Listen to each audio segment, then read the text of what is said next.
Muy buenas tardes, son las 2 menos cuarto pasadas, 1 hora menos en Canarias. Comienza la comparecencia de los ministros de Sanidad, Salvador Illa, y de Transportes, Movilidad y Agenda Urbana, José Luis Ábalos. Tiene la palabra el ministro de Sanidad. Buenas tardes.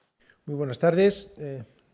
Quería comentarles tres cuestiones. En primer lugar, una breve valoración de las cifras que hemos conocido esta mañana referidas al día de ayer, cifras que hay que acoger con muchísima prudencia, pues son cifras referidas a un domingo, que forma parte de un fin de semana largo y por tanto que hay que coger con mucha prudencia, pero son unas cifras positivas, ¿no? Hay un incremento de 356 nuevos diagnosticados, lo que representa un 0,16% de aumento, es la cifra más baja que hemos conocido en muchas semanas. Desde principios de marzo no teníamos cifras de incremento de estas cantidades, 356 nuevos diagnosticados. Hemos de seguir constatando que hay un número importante de personas recuperadas, en concreto 2.441, muy superior en este caso al número de nuevos diagnosticados. En nuestro país ya son 121.343 las personas que se han recuperado, el equivalente a más de un 60% de las personas que se han contagiado, que son casos de contagio activo, ¿no? Y hemos de lamentar el fallecimiento de 164 personas, a cuyos familiares y allegados, como hacemos siempre, les mandamos nuestras condolencias y un abrazo muy fuerte. Cada semana hemos ido cumpliendo los objetivos que nos hemos fijado. Empezamos esta octava semana ya con unas medidas de alivio puestas en práctica y el objetivo que nos fijamos para esta semana es tener incrementos de nuevos casos inferiores de promedio en toda la semana al 1%. La semana pasada era en torno del 1%, esta semana el objetivo que tenemos es de que sean incrementos siempre inferiores al 1%. Por tanto, una valoración muy prudente de unas cifras que van en la tendencia de los últimos días y mejorando claramente día a día. Segunda cuestión que quería comentarles hace referencia a la nueva estrategia de diagnóstico precoz que vamos a poner en práctica en esta fase de transición hacia la nueva normalidad y que esta tarde voy a tener ocasión de discutir y valorar con los consejeros y consejeras de Sanidad de las distintas comunidades autónomas en la reunión del plenario de la Interterritorial, del Consejo Interterritorial del Sistema Nacional de Salud, que celebramos habitualmente los lunes. Recuerdan ustedes que el plan de transición a la nueva normalidad incluía la necesidad de disponer de capacidades reforzadas en 4 ámbitos distintos: el de la asistencia sanitaria reforzada, garantizando que hay suficiente capacidad para poder atender en el caso de que hubiera un nuevo rebrote a los pacientes de COVID-19, el desplegar también una vigilancia epidemiológica y la tercera capacidad era la identificación y contención precoz de fuentes de contagio y, en cuarto lugar, las medidas de protección colectiva. Bien, se inscribe en esta tercera necesidad de capacidad reforzada, la identificación y contención precoz de fuentes de contagio, esta nueva estrategia, esta estrategia adaptada a esta fase de transición de diagnóstico precoz. Para ponerla en práctica va a ser necesario reforzar las capacidades de las distintas sistemas asistenciales de las comunidades autónomas, reforzando los servicios de atención primaria que deberán de disponer de suficiente capacidad de testeo a través de pruebas de PCR para poder identificar, en segundo lugar, y realizar una vigilancia a través de los centros de salud de aquellas personas que hayan sido diagnosticadas positivamente. Hará falta también, por tanto, reforzar, insisto, las capacidades en atención primaria y todos los sistemas de información para que podamos también tener una adecuada transmisión de los datos. Insisto, esta tarde, en la reunión del plenario del Consejo Interterritorial, valoraremos esta nueva estrategia, esta estrategia adaptada a esta fase de diagnóstico con los consejeros y consejeras autonómicos. Y, en tercer lugar, pues quería hacer una reflexión sobre el estado de alarma. Más de 20 países de nuestro entorno tienen vigente un sistema de las características del que tenemos vigente en España, de estado de alarma. Saben ustedes, porque lo hemos dicho siempre, que los países con más tráfico de personas, los 5 países con más tráfico de personas, Estados Unidos, Francia, Italia, Reino Unido y España, somos aquellos que estamos teniendo unas afectaciones similares de esta epidemia, que por afectar a todos los países es ya una pandemia. Y quería una vez más constatar que el estado de alarma que se decretó el 14 de marzo ha sido un elemento constitucional, una herramienta constitucional que ha demostrado que funciona, pasamos de incrementos del 35% de nuevos contagiados diarios al 0,16 que hemos conocido hoy y que funciona de forma eficaz para controlar la pandemia en nuestro país. Por eso hemos pasado de un 35% de incrementos medios a un 0,16 que hemos conocido en la fecha de hoy. Por lo tanto, insistir en que desde mi responsabilidad como ministro de Sanidad, el estado de alarma es imprescindible en la fase de desescalado, que es una fase muy compleja, que vamos a poner en marcha de una forma muy prudente, muy cautelosa, de forma gradual, de forma flexible y asimétrica, pero es imprescindible disponer del estado de alarma, de este instrumento constitucional, uno, para seguir controlando la epidemia y dos, para garantizar que en caso de un rebrote, que intentaremos por todos los medios que no se produzca, podemos activar mecanismos que se han demostrado, insisto, muy eficaces. En definitiva, además de contar a nuestro juicio con un amplio respaldo ciudadano, en definitiva decía, si funciona y tiene este grado de eficacia que hemos podido constatar, miren, como ministro de Sanidad les tengo que decir, mejor no hacer experimentos que nos pueden llevar incluso al caos. Cedo la palabra a mi colega de gabinete, el ministro José Luis Ábalos. Buenas tardes. Lo primero, como siempre, señalar nuestras condolencias a los familiares y amigos de quienes han perdido la vida en esta pandemia. Y lo segundo, reconocer el comportamiento ejemplar de los ciudadanos en este tiempo de crisis y de dificultad en el que están cumpliendo con las indicaciones de forma mayoritaria y con gran civismo. Como ya ha informado la Secretaria General de Transporte esta mañana, con más de un centenar de medidas en el ámbito del transporte y la movilidad que hemos adoptado durante estas 7 semanas de estado de alarma, hemos conseguido la redefinición de un sistema de transporte muy restringido y seguro, donde el abastecimiento y los desplazamientos permitidos han estado garantizados. Ahora, en esta nueva etapa que nos encontramos, la apertura progresiva de las distintas actividades se verá acompasada de un incremento de la movilidad.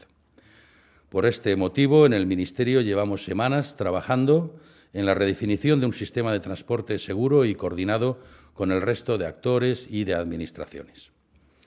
Porque este incremento de la movilidad se verá especialmente reflejado y en una fase más temprana en las grandes ciudades. Un ámbito donde confluyen los sistemas de transporte masivos de competencia estatal, autonómica y municipal, y donde debemos centrar esfuerzos para garantizar la seguridad, especialmente en las horas punta. Por eso mismo es tan importante la coordinación. Es imprescindible trabajar en una misma dirección, porque el éxito no dependerá de una solución única, sino de la armonización de un conjunto de medidas de transporte intermodal, independientemente de su ámbito competencial.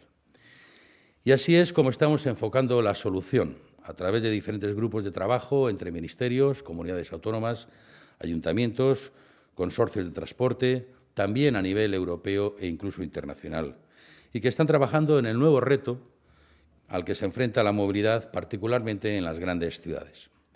El nuevo plan de movilidad del Ministerio, que estamos consensuando con las comunidades autónomas, establece un catálogo de medidas enfocadas a conseguir estos 3 objetivos: incrementar la oferta, gestionar la demanda e implementar las medidas adicionales para garantizar la seguridad de los usuarios.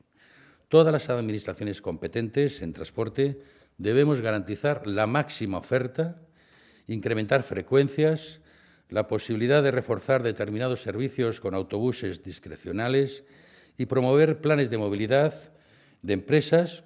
Estas podrían ser algunas de las medidas. Una oferta que también incluye el fomento de los medios de transporte individual, incentivos en las ciudades para el transporte activo como la bicicleta, la micromovilidad, el caminar, también son parte de esta solución. En estos días, el hecho de que los ciudadanos puedan salir a pasear y hacer deporte, junto con la reducción de los niveles de tráfico, ha cambiado por completo la foto de la movilidad en la ciudad.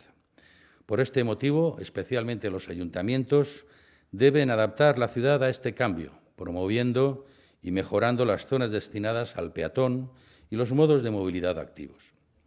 En el ámbito de la demanda, el teletrabajo, la flexibilización de los horarios y los turnos diarios y una graduación en la apertura de los comercios son esenciales para la laminación de la demanda en las horas punta.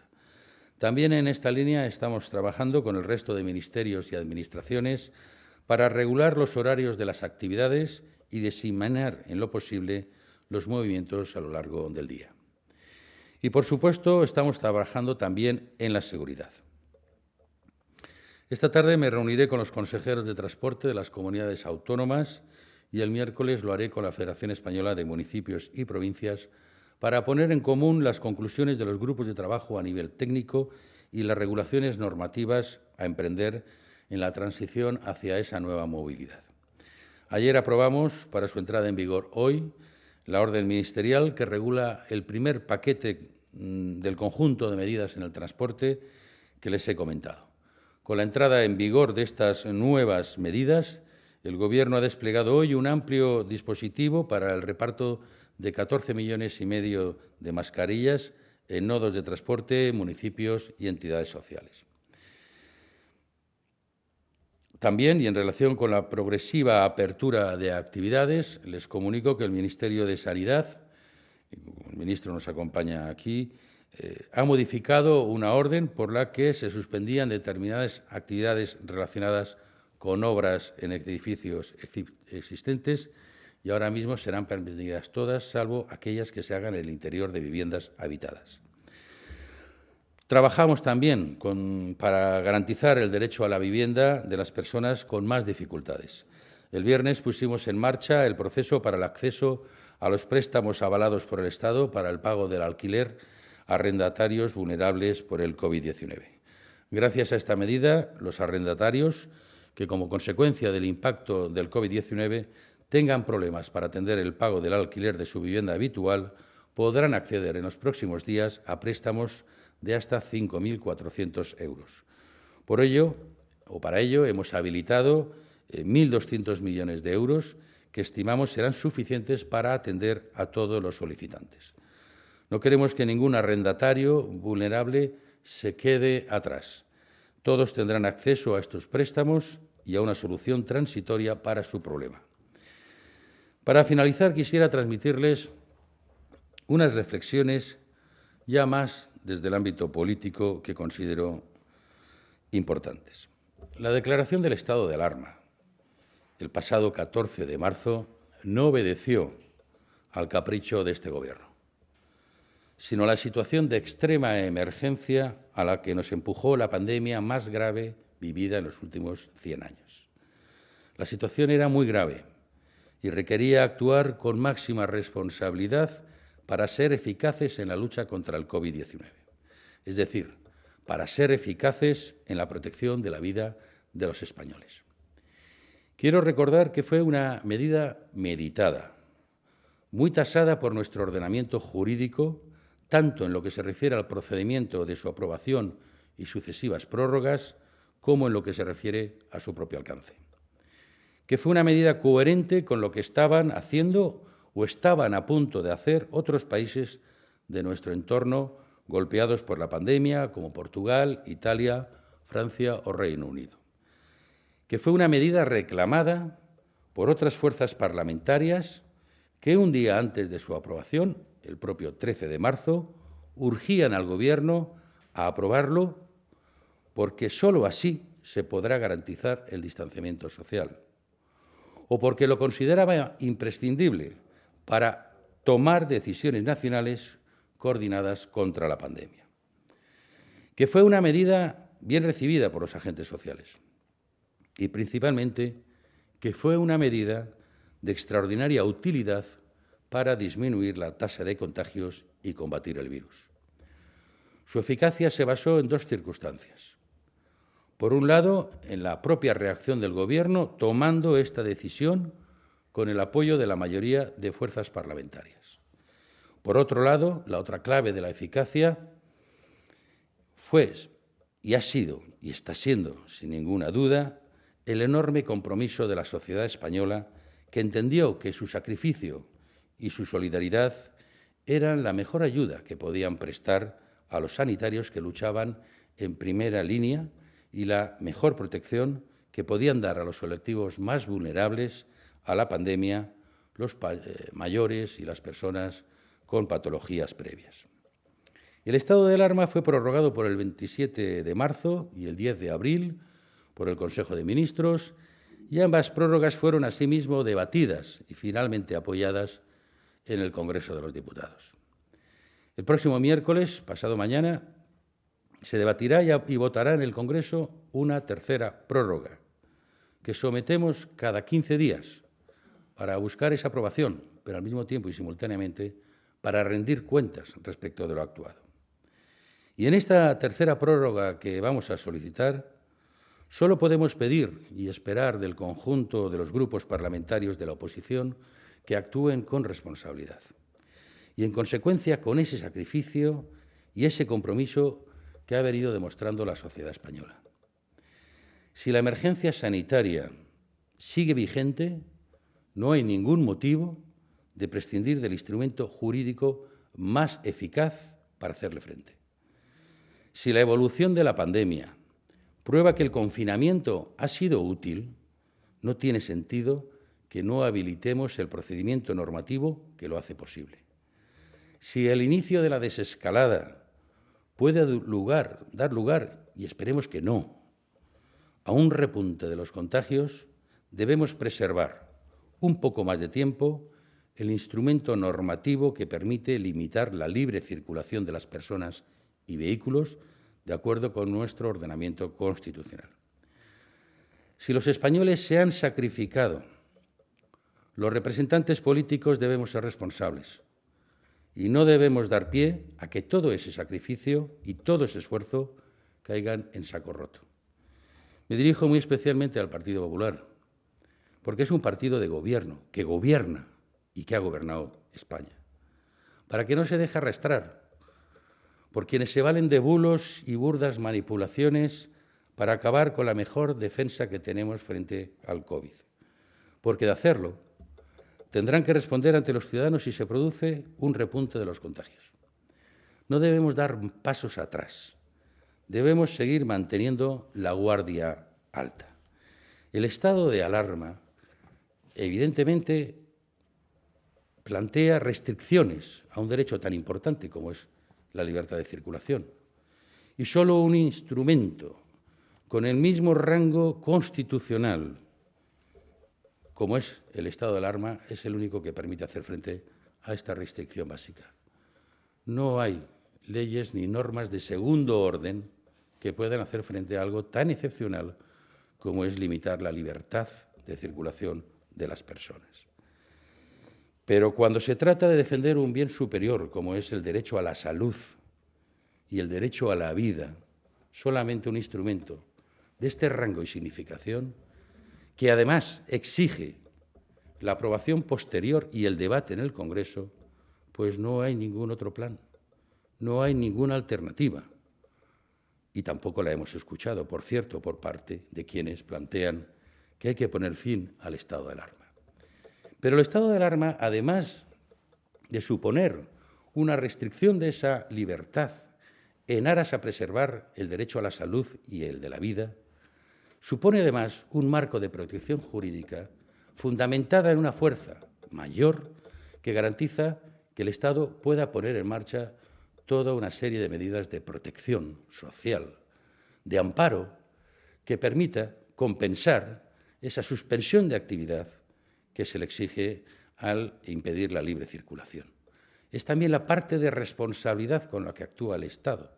Es el instrumento que permite que el Estado pueda plantear estos instrumentos de protección.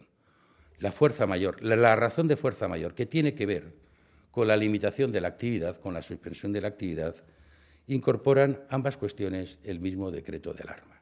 No se puede uno quedar simplemente en la parte de la restricción de la circulación.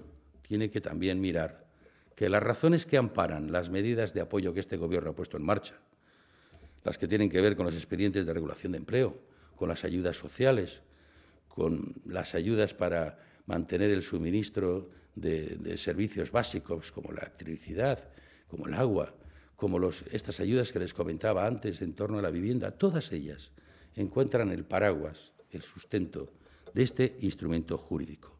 Yo solo quiero que podamos ver cómo sería si al día siguiente el decreto de alarma, necesario para evitar la propagación del virus, pero necesario ahora también para evitar un contagio como consecuencia de estas medidas de alivio que estamos planteando. Pero también para poder hacer una desescalada homogénea, correcta, que permita la incorporación sucesiva de las actividades en torno a esa normalidad que todos deseamos. Es necesario seguir acompañado del control de la circulación y de la movilidad y al mismo tiempo seguir procurando el amparo por parte del Estado a las personas afectadas por esta restricción de medidas. Siempre advertimos que era más complejo la desescalada que frenar de golpe la movilidad y la actividad. Y ahora estamos, para intentarlo hacerlo de modo ordenado, necesitamos también el instrumento jurídico que nos permita, como digo, ambas cosas. Restringir la movilidad, evitar el contagio, evitar un repunte, un nuevo brote del virus y al mismo tiempo seguir procurando ese amparo para aquellos a los que les pedimos este sacrificio. No tener ninguna medida alternativa, no aprobar o simplemente desentenderse de la aprobación de un nuevo decreto de alarma es tanto como condenarnos a un caos del que algunos se tendrían que hacer responsables. Es cierto que quien tiene una posición testimonial y se ampara en la responsabilidad de los demás puede salir de estas circunstancias y puede evitar dar explicaciones. Pero esto no es así para aquellos que están gobernando hoy, para aquellos que aspiran a gobernar y que antes gobernaron. Es otra responsabilidad. Y, por lo tanto, lo que tenemos que hacer es un ejercicio de visualización. Si realmente el instrumento jurídico que nos ha permitido ser eficaces para llegar a esta situación y plantearnos escenarios de desescalada, ¿qué otra alternativa hay? ¿Qué otra alternativa hay si no es el caos y el desorden? No pedimos ni esperamos acatamiento ni un cheque en blanco. El estado de alarma no formaba parte de nuestro programa de gobierno. No tenemos ningún interés, ninguna vocación, ninguna voluntad respecto de él. No es una medida política ni ideológica de este gobierno. Es una medida pensando en el interés de España. No forma parte de ningún cuerpo político ni ideológico. Es para todos. Por eso no pedimos ni esperamos acatamiento ni un cheque en blanco. Tan solo pedimos y esperamos que el día de mañana las próximas generaciones puedan decir que entre todos fueron capaces y España salió adelante sin dejar a nadie atrás. Muchas gracias.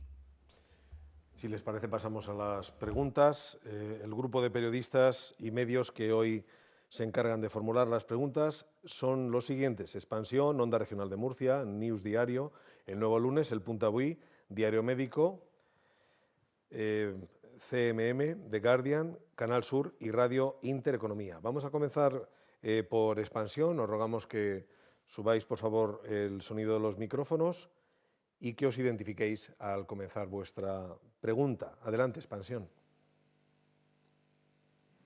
Hola, Mercedes Herrayer, de Expansión. Al ministro Ábalos, está hablando de todo el sustento del estado de alarma para las medidas económicas. Yo quería insistir ahí que nos aclare, estas medidas económicas no podrían mantenerse una vez que decaiga. Las subidas del alquiler, por ejemplo, no estaría previsto. ¿Y cómo es que se ultima prorrogar los ERTE más allá del estado de alarma? Si nos puede confirmar que una medida de este tipo va a ir mañana al Consejo de Ministros.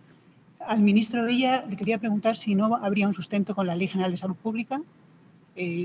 ¿Por qué no serviría esto de armazón?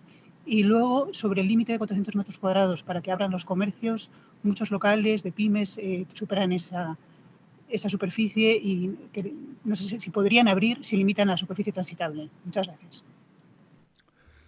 Pues claro que puede haber medidas económicas, como en toda situación compleja, de crisis, donde no se den unas circunstancias tan singulares como las que estamos enfrentando.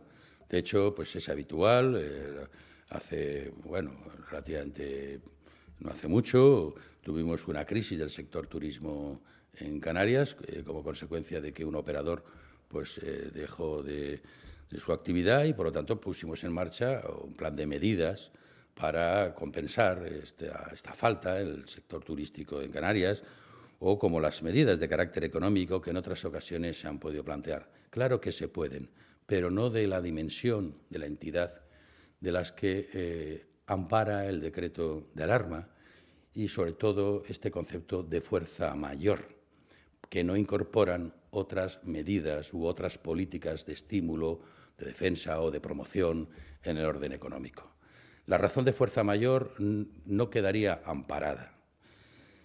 Pero es obvio, si el Estado le está pidiendo al ciudadano que no puede trabajar, evidentemente tendrá que compensarle, porque es una decisión que surge del Estado. Pero si el Estado no le impide trabajar, pues podrá aliviar su situación, pero no encontrará la razón de fuerza mayor. Es más, tampoco podrá ni siquiera en un momento dado demandar responsabilidades. La situación es totalmente distinta. Si el Estado, a través de un decreto, le dice a determinadas actividades que no puede trabajar, tiene que buscar mecanismos de compensación, porque incurre en esa responsabilidad y se fundamenta en la fuerza mayor. Si la fuerza mayor desaparece, porque no hay ninguna suspensión de actividad, decae esa responsabilidad y lo que corresponde serían medidas ya de un orden, digamos, fuera de la situación tan grave como la que estamos viviendo. Los expedientes de regulación temporal de empleo se fundamentan en esa fuerza mayor, en la capacidad que tienen para lanzar la actividad de acuerdo con las restricciones que le impone el Estado. Pero si el Estado no le impone ninguna restricciones, la causa de fuerza mayor desaparece. Y yo creo que quienes están en contra de este amparo jurídico deberían explicarlo. Y deberían, en todo caso, si se les ocurre alguna alternativa, proponer alternativas. Muchas gracias, Mercedes, por tus dos preguntas. En primer lugar, el instrumento pertinente en esta fase, en esta etapa de desescalada que iniciamos, sigue siendo el estado de alarma. No hay alternativa ni en Ley General de Salud Pública ni en otras leyes. Se requiere este instrumento constitucional en una fase muy compleja que estamos empezando a abordar estos próximos días y que requiere de la limitación de una libertad fundamental, cual es la libre circulación. Insisto, este es el punto de vista que yo quiero expresar con toda claridad. Y en cuanto a su segunda pregunta, bueno, la etapa de transición hacia una nueva normalidad se hace con gradualismo, por etapas, para ir todos adquiriendo los hábitos y reforzando aquellos comportamientos que serán necesarios en esta nueva normalidad, con la que tendremos que convivir hasta que no haya o un tratamiento o una vacuna contra el virus. Y en materia de comercio hacemos un primer paso hacia adelante con la autorización de apertura de comercios hasta 400 metros cuadrados de superficie comercial. No hay excepciones ni vale que comercios con superficie superior puedan limitar su capacidad de ambulatoria en la tienda a este espacio. Son comercios hasta 400 metros cuadrados. Vamos ahora con Onda Regional de Murcia. Adelante. Sí, buenas tardes. Soy Alberto Soler, de Onda Regional. Un par de cuestiones para el ministro de Sanidad y otro par de ellas para el ministro de Transportes. Al ministro Illa quería preguntarle sobre regiones como Murcia, que tienen aparentemente buenas cifras en esta pandemia, pero al mismo tiempo las autoridades expresan el temor a que la falta de inmunidad pueda suponer un problema añadido después en esta fase de desescalada. La pregunta concreta, si tienen ustedes el mismo temor y si se debe plantear la posibilidad de ir más despacio. También me gustaría preguntarle al ministro Illa por la cuestión de las altas temperaturas que estamos registrando en algunas regiones del sur de España y el horario de los críos para salir a la calle. Hay quien pide o hay quien demanda que se flexibilice un poco más al respecto. Al ministro Ábalos me gustaría preguntarle por cómo tiene diseñado su ministerio, su departamento, las restricciones a la movilidad interprovincial en futuras fases de desescalada y también por si la reestructuración presupuestaria en su ministerio va a suponer algún frenazo, alguna variación de proyectos vitales para esta región de Murcia, como es el tren de alta velocidad o el soterramiento. Muchas gracias a los dos. Muchas gracias, Alberto. El estudio de seroprevalencia que iniciamos la semana pasada, en colaboración muy estrecha y con una participación muy relevante de las comunidades autónomas, nos proporcionará datos, pero que a finales de esta semana tengamos ya algunos datos parciales sobre el nivel de inmunidad que haya adquirido distintas regiones de España. Vamos a esperar estos datos y vamos a valorarlos también en su momento. Vamos a actuar, en cualquier caso, siempre con mucha prudencia en la fase de desescalado, siempre con mucha prudencia y siempre haciendo valoraciones conjuntas con las autoridades sanitarias de las correspondientes comunidades autónomas, en este caso con la Comunidad Autónoma de Murcia. Por tanto, efectivamente, Murcia tiene unos datos buenos, tiene una incidencia acumulada en los últimos 14 días de 3,48 casos por cada 100.000 habitantes, que es baja, tiene buenos datos, insisto, pero vamos a ver, vamos a esperar qué propuestas nos hacen los responsables sanitarios de la Comunidad Autónoma de Murcia, las valoraremos conjuntamente y en su momento daremos a conocer las decisiones que podamos adoptar en ese sentido. Respecto a las altas temperaturas y a las franjas horarias, bueno, vamos también a estudiar este tema. De momento son las que son, creemos que dan los espacios horarios suficientes para poder ejercer estas medidas de alivio con garantías, pero si hiciera falta algún tipo de cambio o ajuste, pues naturalmente lo valoraremos también conjuntamente con el conjunto de comunidades autónomas y de expertos en cada uno de los ámbitos respectivos. Bueno, la movilidad interprovincial está concebida para una segunda fase, pero bueno, el ministro se lo sabe mucho más, porque vamos en función de lo que Sanidad nos va diciendo. En definitiva, lo que hay que entender es que este plan de desescalada integra una variable fundamental que condiciona todo el proceso, que es la salud. Son los datos sanitarios los que nos van a ir diciendo si vamos bien, si hay que ir para atrás, podemos ir un poco más para adelante, porque en definitiva todo esto es consecuencia de una crisis sanitaria. Por lo tanto, esa variable es la que nos va a determinar todas las medidas que en materia de movilidad y de actividad podamos ir tomando. En principio está planteada para la segunda fase del plan de desescalada. En cuanto a la reestructuración económica de los planes de obras, de inversiones del Ministerio como consecuencia de esta crisis, estamos estudiando su repercusión. Impacto tiene, obviamente. Tiene un gran impacto, no solamente en el ámbito de las infraestructuras, sino también en el ámbito, lógicamente, del transporte, que está en déficit del transporte público. Pero vamos a intentar que aquellas obras estratégicas, que además su finalización es próxima, pues se mantengan. Esa es la prioridad.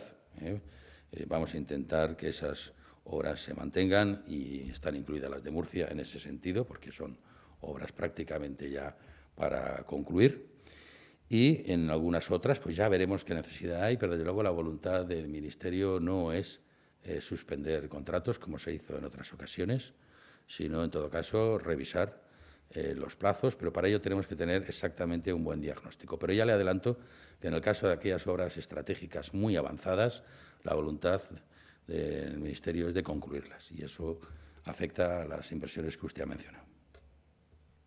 Pregunta ahora News Diario. Adelante. Hola, ministro. Soy Juan Antonio Nicolás de News. Quería preguntar al ministro Ábalos. ¿Plantean ustedes, los dos, tanto el señor Illa como usted, una disyuntiva entre la alarma y el caos? Quería preguntarle si no es un poco arriesgado / irresponsable acudir a una cita como es la del Congreso sin una alternativa a una disyuntiva que se presenta tan grave como ustedes la plantean, alarma o caos. En segundo lugar, quería saber si sabe ya que han acordado en su entrevista de hoy Pedro Sánchez y Pablo Casado. ¿Le ha ofrecido algo el presidente a Pablo Casado para que se avenga a apoyar y a seguir acompañando al Gobierno en este esfuerzo por mantener el estado de alarma? Y al señor Illa le quería preguntar si se van a adoptar algún tipo de medidas para evitar que las comunidades falseen u oculten algún dato para poder pasar a la siguiente fase. Y una última precisión, saber también si va a haber algún tipo de aplicación para monitorizar los contactos.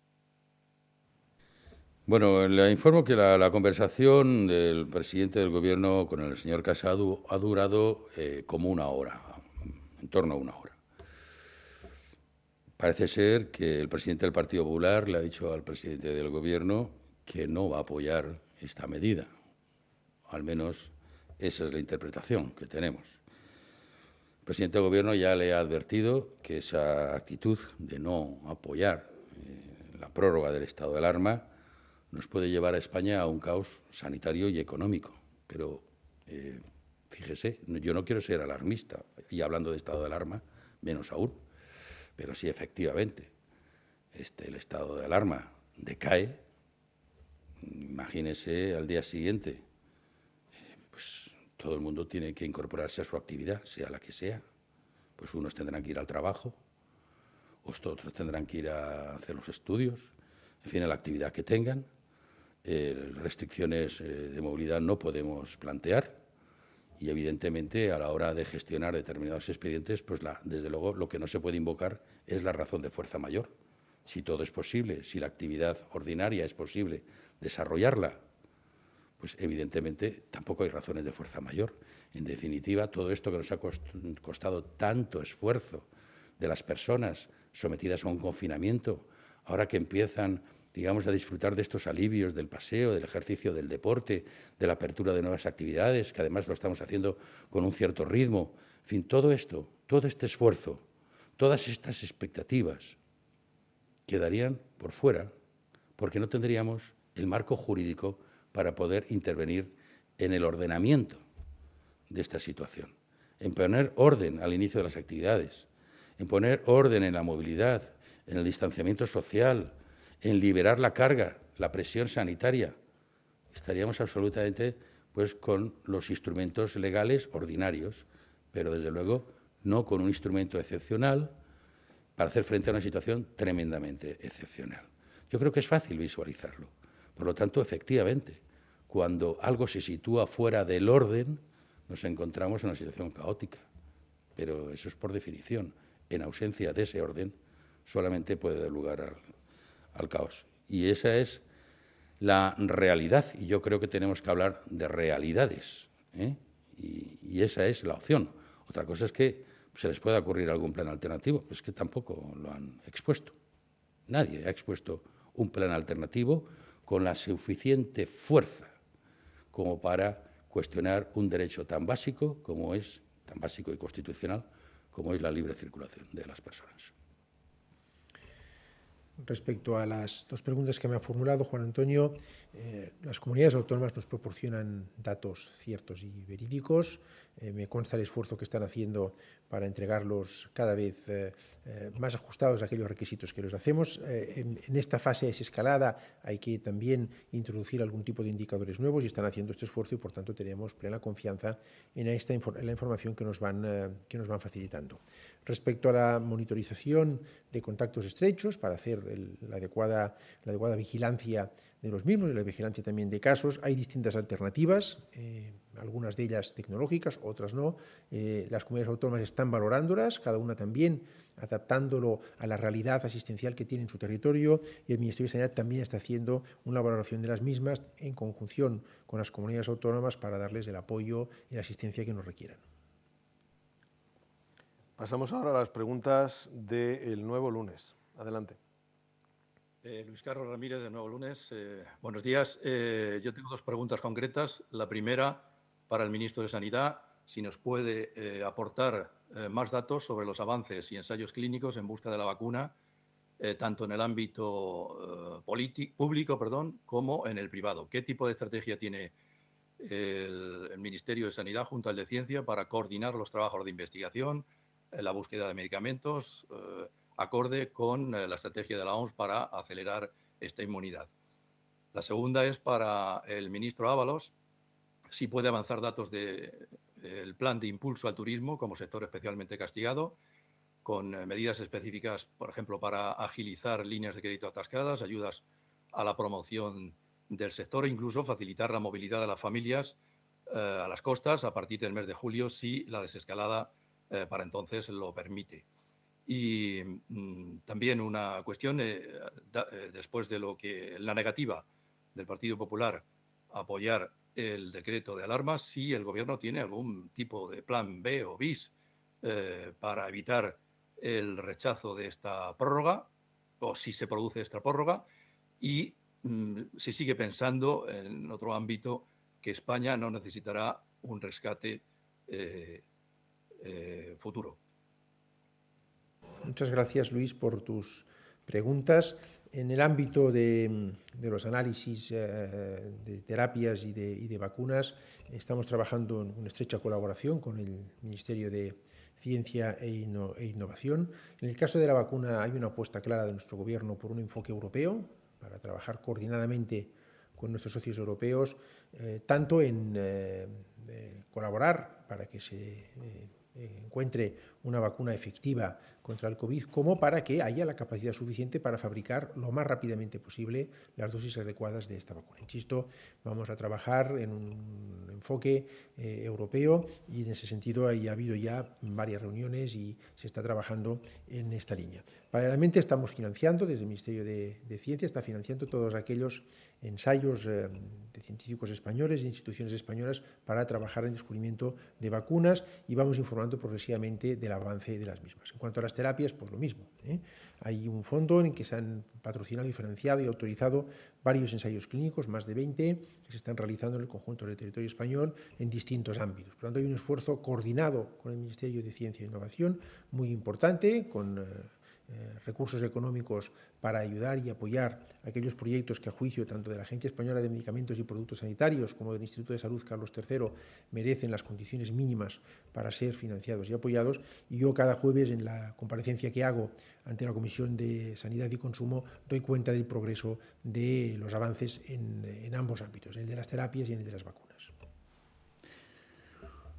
Bueno, ya he informado en alguna otra comparecencia anterior, aquí en el ámbito de la Comisión Delegada de Asuntos Económicos se ha creado un grupo de trabajo para un plan de defensa y promoción del sector turístico.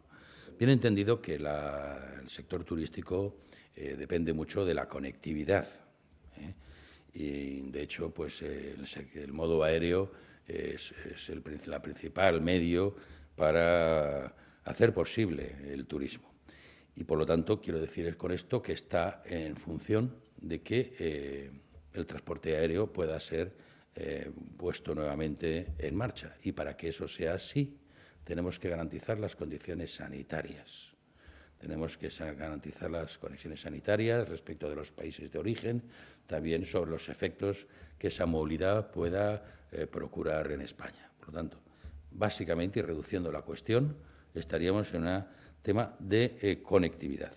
En ese sentido, hemos tenido varias reuniones a nivel europeo, porque este es el tema de la aviación, el modo aéreo, es un caso claramente europeo. Todos los países están afectados, todas las compañías aéreas europeas están en la misma situación, con los mismos problemas, y estamos tratando, por lo tanto, de que haya un marco normativo de la Unión que nos dé condiciones sanitarias para todos los países. Si Europa, desde luego, no lo hace con prontitud, España tendrá que plantearse sus propias condiciones. Pero lo correcto es que nos basemos y nos fundamentemos en la reciprocidad, en la medida en que estamos hablando de un mismo espacio económico y, en este caso, también de estructura política como es la Unión Europea. La última información que tengo de esta mañana mismo es que la Comisión se plantea el 13 de mayo poder establecer estas normas que, desde luego, España está insistiendo muchísimo, porque nos interesa, lógicamente, que se pongan unas normas comunes de carácter sanitario para proceder a la movilidad. Evidentemente, esto también entronca con los planes de desescalada y la capacidad que tengamos para integrar estas afluencias de otras personas. Pero, insisto, todo está condicionado por, nuevamente, las condiciones sanitarias que permitan viajar. Es el turno ahora de Castilla-La Mancha Media, CMM, Castilla-La Mancha Media, adelante. Hola, buenas tardes. Soy José Luis Martín de Castilla-La Mancha Media. Buenas tardes a todos. Buenas tardes, ministros. Tenía un par de preguntas. La primera para el ministro Ábalos, dada la respuesta que le ha dado al presidente del Gobierno, Pablo Casado. No sé si nos puede comentar si ya el Gobierno o el PSOE, en este caso, está en contacto directo con el resto de fuerzas parlamentarias para intentar recabar los apoyos necesarios en el Congreso de cara al miércoles, si esperan un cambio de actitud de algunos partidos como Esquerra Republicana o Ciudadanos. Y al ministro de Sanidad, ¿qué consecuencias directas, ministro, puede tener el que no se prorrogue el estado de alarma? ¿Se temerían un nuevo rebrote más inminente? ¿El actual plan de desescalada decaería? ¿Cuáles serían esas consecuencias directas? Gracias. Bueno, efectivamente, como siempre que hay un Real Decreto que llevamos al Congreso, más aún de esta naturaleza, pues está en contacto con el resto de grupos parlamentarios para intentar recabar este apoyo. Pero, insisto, es un apoyo a España, no es un apoyo a la agenda política del Gobierno, ni siquiera a las fuerzas que formamos parte del Gobierno. Esto no lo teníamos en ningún programa electoral, no forma parte de nuestro programa de gobierno de coalición. Esto es una crisis de unas dimensiones internacionales, por eso hablamos de pandemia, por eso hablamos de pandemia y, por lo tanto, lo que estamos planteando es una medida en beneficio de España, que no sigue la orientación política e ideológica de ningún signo. Y nos parece, por lo tanto, que hay que apelar a la responsabilidad de la representación política. Hay que apelar. Y, además, sobre todo, hay que explicar las consecuencias de una decisión como de ese tipo. Y, sobre todo, si tienen alguna alternativa mejor, que la expongan. Que la expongan. Me cuesta mucho entender que haya otra alternativa. Y esto es también respuesta a la pregunta anterior que no completé. Nadie ha propuesto una alternativa y no la proponen porque no la hay. No la hay. El Gobierno entiende que esta ha sido la que nos ha dado resultados eficaces y, por lo tanto, aquello que ha demostrado eficacia no conviene eliminarla. Y hay que decir claramente cuáles son las consecuencias. Pero fíjese, aunque el Gobierno pudiera, y eso lo hará, porque nosotros tenemos que defender el interés de España por encima de todo, y consigamos los apoyos necesarios para sacar adelante este decreto, eso no evita la responsabilidad de quienes no lo vayan a apoyar. No les evita la responsabilidad. Diría aún más. Si confían en que salga adelante con el apoyo de otros grupos parlamentarios, es simplemente porque han preferido situarse en el ámbito de la irresponsabilidad, de aquellos que no tienen que dar ninguna respuesta, porque todo cuanto ocurra puede permitirse el lujo de no concurrir a esa situación. Eso lo viene haciendo Vox desde la última votación, que no apoyó el decreto.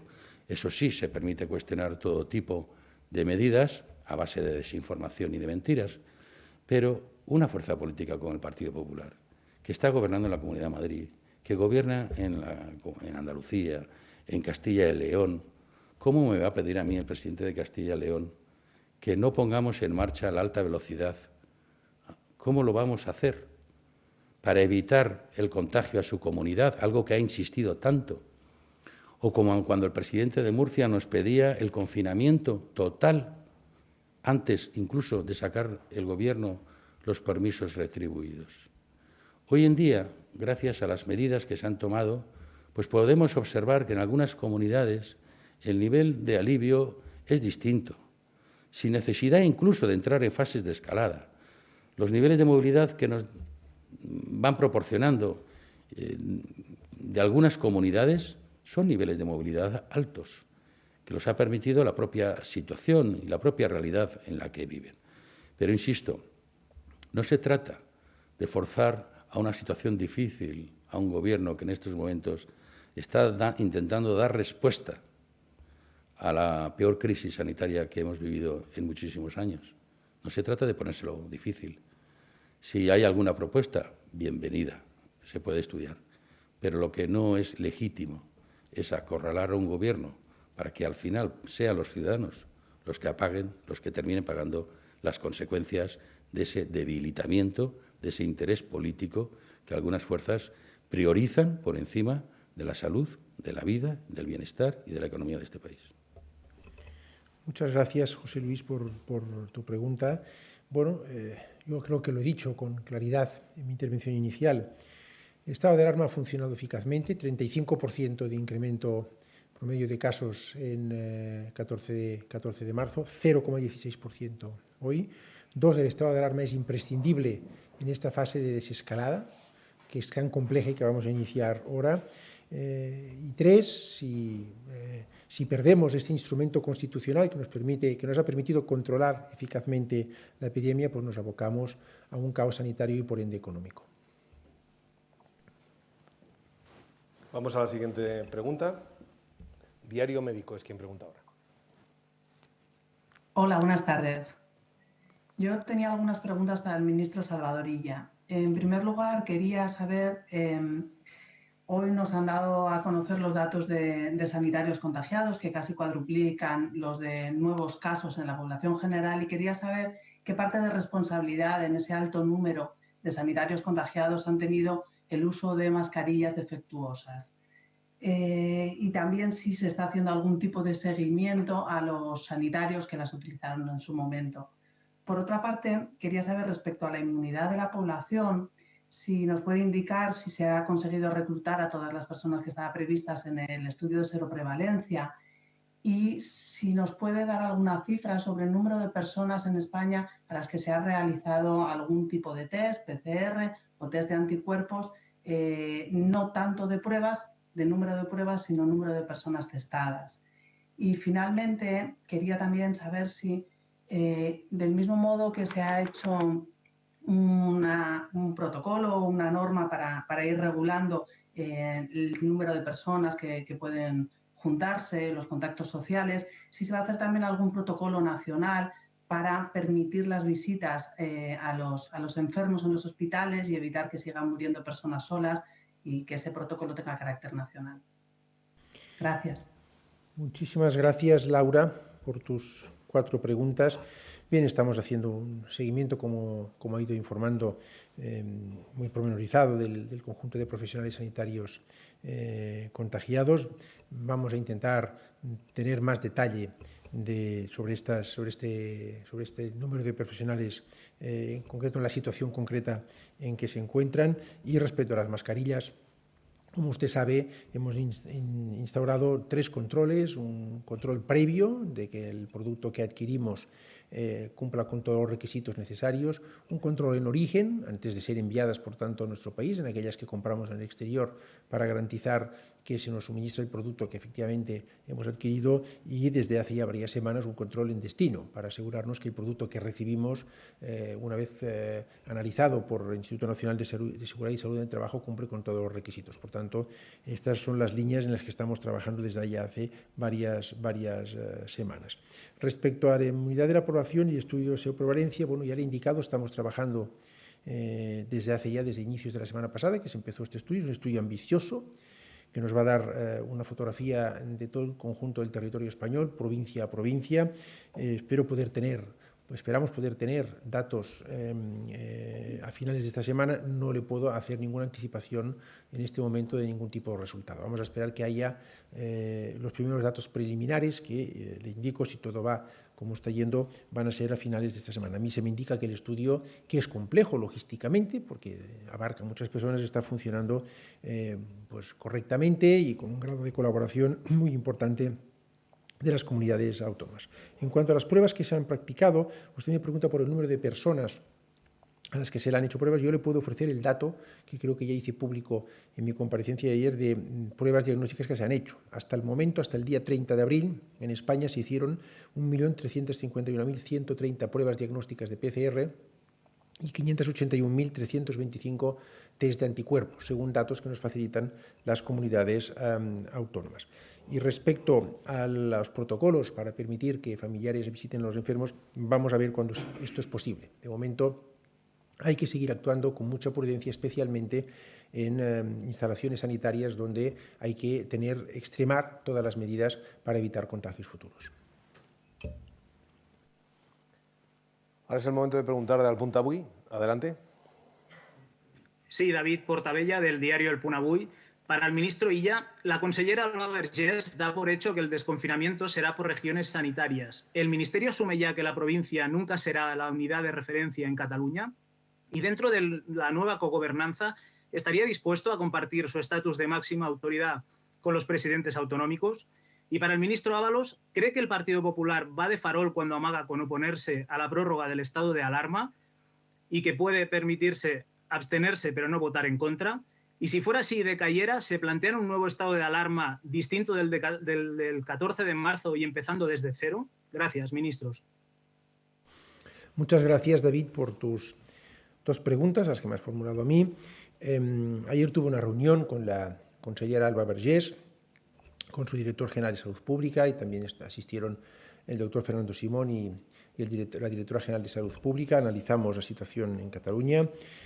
Nosotros, como como viene reflejado en la orden de cogobernanza que ayer mismo publicó el Boletín Oficial del Estado, tenemos una aproximación de diálogo, de cooperación, de coordinación con el conjunto de comunidades autónomas, y a ellas les corresponde someter o hacernos propuestas de qué partes de la comunidad autónoma, del territorio de la comunidad autónoma, pueden progresar de fase de acuerdo con los indicadores epidemiológicos, de movilidad, sociales, que figuran en el anexo 1 del Plan Nacional de Transición a la Nueva Normalidad que aprobó el Gobierno la semana pasada. La unidad de referencia que figura en este plan es la provincia o la isla, pero, como ustedes saben, y como figura también explícitamente en la orden de gobernanza, si hay propuestas distintas que cumplen con los criterios, con los requisitos que se exigen a estas unidades territoriales y que las formulan las comunidades autónomas, pues el Gobierno las va a valorar conjuntamente con ellas y vamos a ver qué decisión tomamos. Por tanto, esto es lo que, entre otras cosas, lo que discutimos y hablamos ayer con la consellera Alba Vergés. Y la orden de cogobernanza pues explica, como el título mismo dice, no es un título retórico, la voluntad que el Gobierno ha tenido, tiene y seguirá teniendo de trabajar conjuntamente con todos los niveles administrativos, con todas las administraciones de nuestro país, con el marco institucional entero de nuestro país, muy en particular con las comunidades autónomas que siguen teniendo las competencias en materia de asistencia sanitaria y, por tanto, cuyo concurso es esencial para poder llevar a cabo con éxito el proceso de desescalada. Ahí cada uno tiene su papel, nosotros ejerceremos el nuestro, pero, insisto, siempre con una voluntad de diálogo, de acuerdo y de consenso, siempre que sea posible. Bueno, yo no creo que el Partido Popular vaya de farol, porque la cuestión entonces sí que sería muchísimo más grave, ¿no? En un tema tan serio como este, no se puede ir de farol, no se puede ir de farol. Son momentos muy duros, tremendamente duros, como para que alguien se pueda permitir planteárselo esto como una jugada política y asumir además ese rol de farol. Y entiendo que no, entiendo que no. Lo que nos tiene que decir es qué pretende, con claridad, y cuál es la consecuencia de sus actos, porque, y permítanme que me dirija al Partido Popular tanto y tan de modo insistente y no a otros, es que estos gobiernan y, por lo tanto, esta gestión está fundamentada en la corresponsabilidad. Este Gobierno no ha asumido la gestión de la sanidad de ninguna comunidad autónoma. La gestión de la sanidad en las comunidades autónomas, como la de los servicios sociales, se sigue prestando por las comunidades autónomas. Este es un ámbito de corresponsabilidad. Y como corresponsabilidad que es, se fundamenta en la lealtad institucional. Y aquí lealtad no se ve demasiado. Por lo tanto, allá donde el Partido Popular está gobernando, necesitan de este instrumento jurídico, igual que lo necesita el Gobierno de España, porque estamos actuando en corresponsabilidad. ¿Pueden las comunidades autónomas tomar iniciativas que cuestionen los derechos fundamentales de las personas, los derechos constitucionales? ¿Pueden verse afectados por disposiciones de las comunidades autónomas? Evidentemente que no. Evidentemente que no. Necesitan, por lo tanto, el mismo amparo. Por eso es que nos referimos al Partido Popular, porque está gobernando y porque es corresponsable en la gestión en varios territorios de España, en el que además, afortunadamente, no tenemos fronteras interiores. Ahora estamos hablando de un plan de desescalada nacional, obviamente, porque no tenemos, como decía, fronteras interiores y porque es obligación del Gobierno de España procurar preservar la igualdad en los derechos a la salud, a todo el resto de derechos en el conjunto del territorio español y no verse afectado esa dimensión o esa calidad de ese derecho en función del territorio donde viva cada persona. Por eso es necesario un plan de desescalada nacional para efectivamente garantizar los derechos de los españoles y las españolas.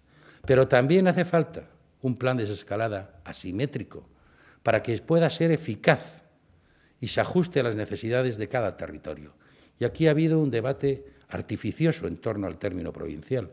Alguna referencia territorial hay que poner, pero el Gobierno desde el primer momento dijo, si hay otra unidad, otro ámbito más eficaz para conseguir la desescalada y garantizar la sanidad, propónganse. Y así se está trabajando. Ese no es un término de polémica. No puede ser que el ámbito territorial, cuando lo que es importante es que se cumplan esos requisitos.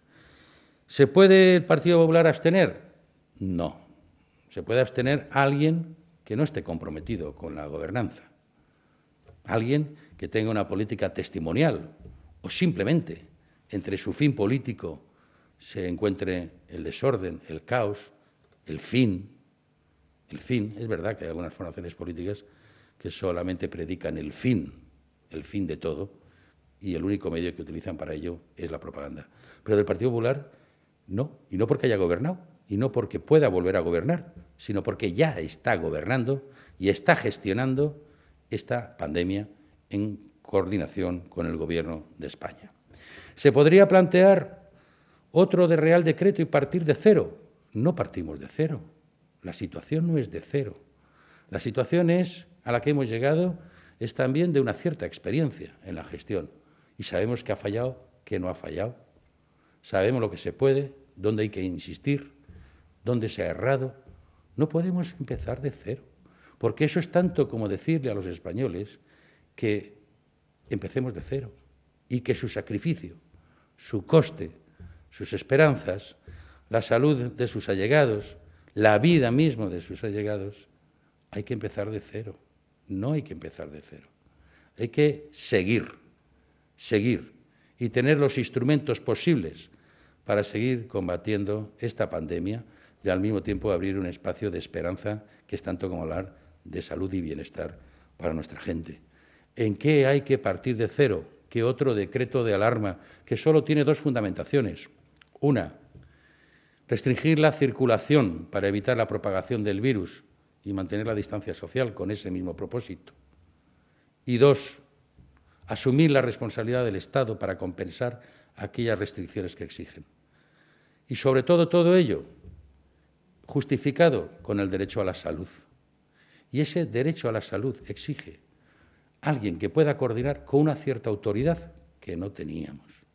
Y no una autoridad para sustituir la gestión de nadie, que no se ha sustituido, sino la autoridad suficiente para recabar información y articular también protocolos y procedimientos que, como decía antes, permitan que todos los españoles y españolas, vivamos donde vivamos, tengamos el derecho de salud garantizado con la misma calidad. Ese es el propósito. Entonces, estamos hablando de prórrogas por algo, no de nuevas situaciones de estado de alarma. Este es un momento de la responsabilidad. Todos han sido momentos de responsabilidad, nuestras también. El Gobierno está gestionando, asume su responsabilidad, asume sus desaciertos. Espero también que se pueda valorar la eficacia de las medidas en algún momento. Esperemos tener también esa oportunidad. Pero el conjunto de la representación política también tiene una gran responsabilidad. Y, de hecho, abrir un tiempo que nos permita llevar adelante este plan de desescalada les corresponde el miércoles. Ese es el momento de la responsabilidad. Y es evidente, le lo decía antes, seguimos con el plan de desescalada, seguimos con medidas de alivio, seguimos con medidas de protección social, con medidas económicas de apoyo, o simplemente aquí no pasa nada, podemos vivir y convivir con el virus y toda la actividad es posible. Yo creo que, en serio, se pueden tener todos los objetivos políticos legítimos, pero hay momentos en que esa legitimidad desaparece totalmente. Pregunta ahora el diario británico The Guardian. Adelante. Muy buenos días. Un par de preguntitas para el señor Illa. La tasa altísima de sanitarios positivos, porque hemos llegado ya a los 43.000. Y luego, ¿cuándo va a haber más transparencia con respecto a lo que está pasando en las residencias? Porque hay mucha preocupación tanto de parte de familiares como de trabajadores. Gracias. Muchas gracias. La primera pregunta no la he entendido bien. Si me la puede repetir porque ha habido un corte de comunicación. Sé que se refería a profesionales sanitarios, pero no sé exactamente cuál era la pregunta. Sí, la pregunta era ¿cómo se explica la tasa tan altísima de sanitarios positivos en España? Muchas gracias, Sam. Todos los países tienen niveles muy altos de tasas de profesionales sanitarios contagiados. Son los profesionales que están en primera línea del combate contra el coronavirus. En España es una tasa alta Insisto que es una tasa acumulada, insisto que incluye a todas aquellas personas que han sido apartadas de la asistencia sanitaria, o bien porque están contagiados, o bien porque son contactos estrechos de personas, de compañeros o compañeras suyas que han sido contagiados. Insisto en que estamos intentando detallar más exactamente cómo se descompone el número que estamos dando diariamente. Respecto a las residencias de personas mayores, también desde el principio el Gobierno de España puso medios y mostró, especialmente el presidente del Gobierno, mucha sensibilidad ante este colectivo. Quiero recordar que ya el 5 de marzo se hizo un protocolo conjunto con las comunidades autónomas que indicaba cómo hay que proceder en estas residencias de mayores, protocolo que tuvo su correlato en 3 órdenes ministeriales a partir ya del decreto de alarma y en el marco, por tanto, del decreto de alarma. También en todos los países de nuestro entorno las residencias de mayores son un grupo vulnerable, y España ha ido dando todos los datos que nos proporcionan las comunidades autónomas con transparencia respecto a la situación que hay en las mismas. Canal Sur, es el turno para preguntar. Sí, buenas tardes, ministros. Unas precisiones, Carmen del Arco, de Canal Sur, sobre todo para el ministro Ábalos. No me ha quedado claro, el Partido Popular ha dicho que ya el estado de alarma, pero ya ha concretado si va a ser con un no o con una abstención. Además, el presidente ha hablado con el resto de líderes de partidos políticos y están poniendo mucha presión sobre el Partido Popular, pero tienen ya claro que no va a ser un no lo que van a tener de socios de investidura como el PNV, como Esquerra Republicana de Cataluña. Y también me gustaría saber, para Ábalos también, dice hoy El Español, publicaba que usted defendió en una ejecutiva del PSOE que había que presentarse, que sería bueno presentarse a una cuestión de confianza, porque eso pondría sobre las cuerdas a determinados grupos políticos. Aparte de que lo dijera o no lo dijera, en cualquier caso, cree que sería necesario hacerlo, que sería conveniente. Y una última precisión, me ha parecido entenderle al principio que decía que los ayuntamientos debían formar más espacios libres. ¿Está sugiriendo a los ayuntamientos que abran ya parques y jardines? Gracias. Bueno, creo haberme referido a buena parte de sus preguntas, pero no tengo ningún problema en volverlo a decir si ello aclara aún más cuanto quería decirles. Mire, nos da igual que el Partido Popular se abstenga como que vote no. En definitiva, sería tanto como no asumir su responsabilidad.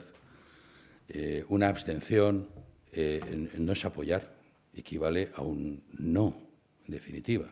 No es apoyar en esta medida que el país necesita y que sus propias comunidades autónomas que están gobernadas por el Partido Popular también necesitan.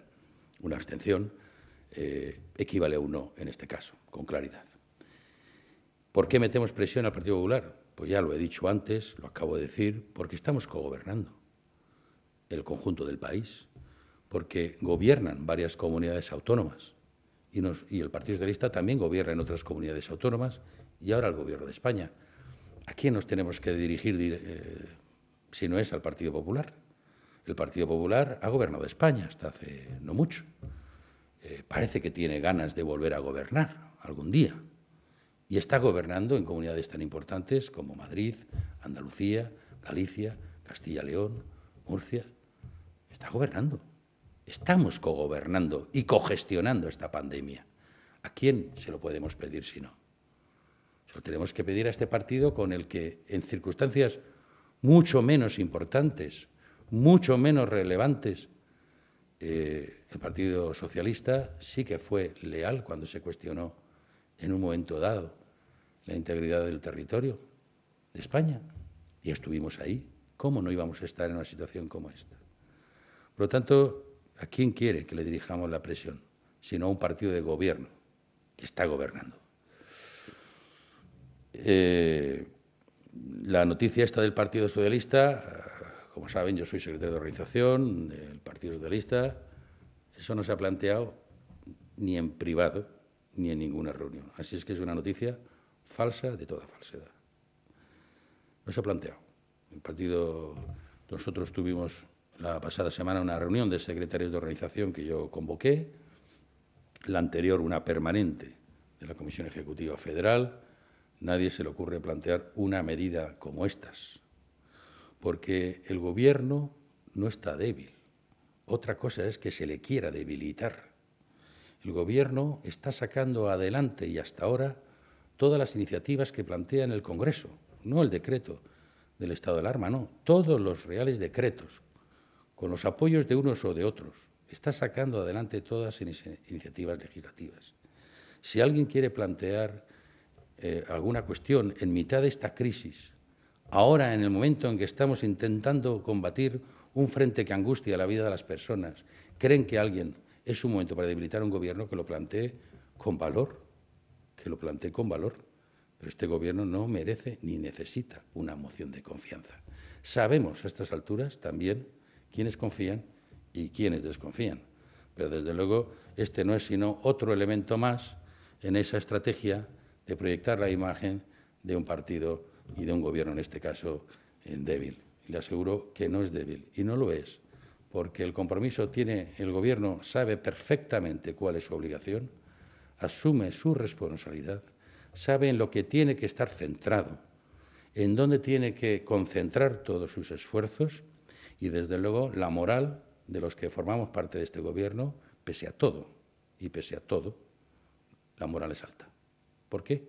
Porque estamos creyendo servir a nuestro país, como mejor podemos, sabemos y nos dejan. Nos queda el último turno de palabra. Interviene Radio Intereconomía. Sí. Buenas tardes. Pero un momentito, que quedaba algo por responder del ministro Ábalos. Los ayuntamientos necesitamos su colaboración, son instituciones fundamentales, sobre todo en este plan de desescalada, porque ya hablamos de movilidad, hablamos también del uso de la vía pública y, por lo tanto, su concurrencia es fundamental. Más allá de la cuestión, si se abren los parques, los jardines, que es una cuestión que se tiene que valorar, como digo, con las autoridades municipales, me parece correcto que se abran nuevos espacios, nuevas vías que permitan estos paseos, que además la población agradece, como estamos viendo estos días. Por lo tanto, me parece bien que los ayuntamientos planteen alternativas para hacer posible esta movilidad, que es, en definitiva, un poco del uso de la libertad y del disfrute del espacio público. Vamos ya al último turno. Radio Intereconomía hablaba. Adelante.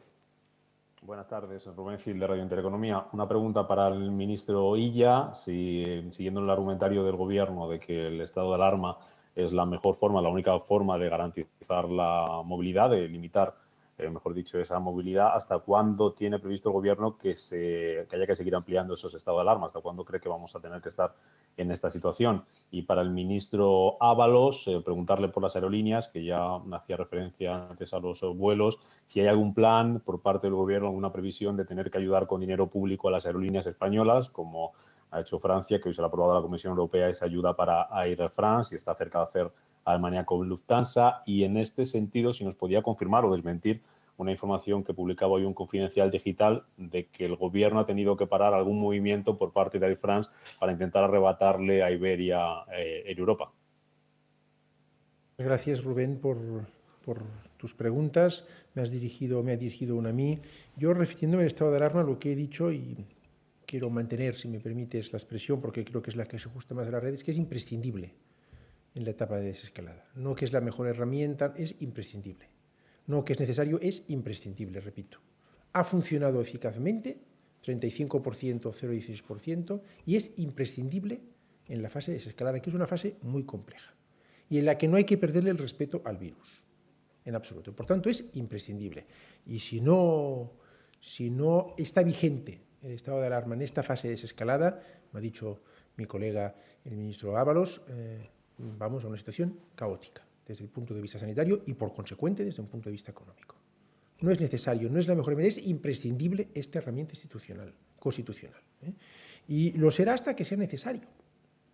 Es decir, hasta que los datos epidemiológicos nos muestren que la epidemia ya no hace necesaria la contención, la limitación de un derecho fundamental, cuál es el de la libre circulación. Y esto no podemos saber cuándo se va a producir. Por eso nuestro plan de desescalada, nuestro plan de transición a la nueva normalidad es un plan flexible y asimétrico. Y, por tanto, iremos viendo cómo esto evoluciona. Quiero ser, en ese sentido, muy claro. Es imprescindible, no necesario, imprescindible, y veremos hasta cuándo es imprescindible en función de la evolución de los datos epidemiológicos. Bueno, el Gobierno dispuso de un paquete de medidas para conseguir la liquidez y el sostenimiento de empresas. En este ámbito, lógicamente, se incluyen las aerolíneas.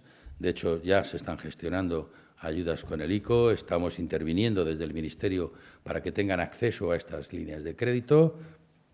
Estamos muy en contacto con las empresas. Nos están trasladando sus inconvenientes, sus problemas, y allá donde podemos intervenir, y lo estamos haciendo, creo que bien, que van a acceder a esas líneas de crédito, pero es posible que necesiten un refuerzo de esas mismas líneas con las que en este momento podrán afrontar la liquidez, pero en un corto plazo. Seguramente van a necesitar de más ayudas, también de tesorería para el futuro, y también muy vinculadas, lógicamente, a lo que antes hablaba de recuperar la actividad. Si no recuperan la actividad, por razones además ajenas a las propias empresas, obviamente podremos mantener la idea de fuerza mayor, pero para eso necesitamos, lógicamente, que se acojan a esa posición. Pero este, como decía, es un problema de toda Europa, de todas las compañías europeas. Por eso todos los gobiernos están lanzando distintos tipos de ayuda. Tienen que ver, como decía, con la liquidez y con que las compañías aéreas pues tengan futuro. Tenemos un grupo de trabajo dentro del Ministerio, otro interministerial, un grupo de trabajo con Alemania, Francia e Italia dentro de la Comisión. Hemos tenido reuniones con los ministros europeos. Como digo, el día 13 vamos a tener algunas ideas, porque creemos que si hay algo netamente europeo es este ámbito aéreo. Y lo de Air France, yo no he intervenido para nada, no creo que nadie en mi ministerio haya intervenido para nada, pero es que además Air Europa no nos ha pedido nada. Por lo tanto, no sé esa información, ni el origen, ni el desarrollo. Imagino que será más una especulación, una posibilidad, no digo que no, porque este es un momento en que las compañías aéreas también tratan de abrirse a mercados de futuro, en un futuro, y empiezan, lógicamente, operaciones para ver efectivamente cómo pueden ocupar este espacio. No digo que exista ese propósito, posiblemente exista, pero desde luego no ha tenido ninguna aplicación y, por lo tanto, no ha habido que intervenir. Pues muchas gracias a los periodistas y medios que han intervenido, gracias también a los ministros por su comparecencia, Salvador Illa y José Luis Ábalos. Buenas tardes. Muy buenas tardes.